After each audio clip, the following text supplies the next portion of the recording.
Shalom, I'm Moreh Matan, and welcome to this week's Moreh Minute.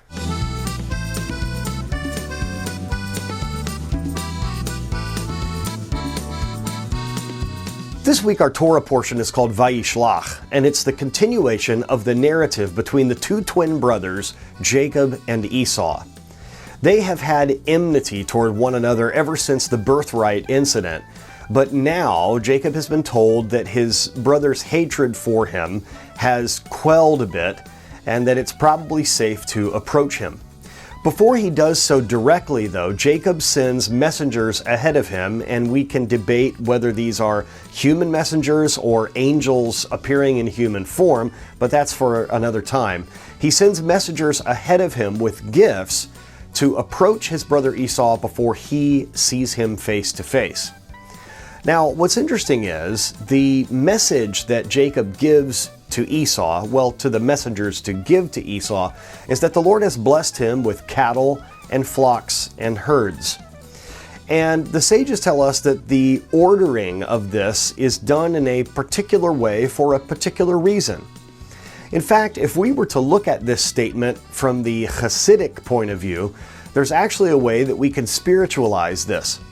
You see, cattle or oxen is looked at as a symbol of strength, while the sheep, the flocks, and the herds, these are looked at as a sign of humility. Now, the ancient sages of Israel tell us that these two things, the strength and the humility, are both spiritual aspects that Jacob possesses, but that when dealing with his brother Esau, he's not going to be impressed or intimidated with his humility, but rather this confrontation needs first a show of strength. And so that's why the cattle or the oxen are listed first. You know, in our lives, some of us would avoid confrontation at all costs, but sometimes it's absolutely needed. Whether it can be out of a fear of awkwardness or just a fear of the unknown, maybe a fear of rejection, we will avoid confrontation. But this is not a mature attitude. We've got to sometimes face those who make us uncomfortable. Sometimes we've got to repair bridges that we have burned in the past, and this is a great example of how to do it. Sometimes we need that show of humility out front, and sometimes we need a show of strength out front. Jacob possessed both, but he rightly discerned what his brother, the person that he was going to be confronting, needed to see in this particular situation. The Lord can lead us by His Spirit on which we should show in a particular situation. Maybe we need to show humility. Maybe we need to come with a repentant heart. Or perhaps, if there has been a confrontation and perhaps maybe we're the parent of the person that we have had the confrontation with, maybe we need to have a show of strength. Maybe there needs to be some authority shown as we go to confront the other party. In either case, it takes that spirit of discernment in the moment to know what to do. We also need to remember what our Messiah Yeshua instructed us to do in the Gospels.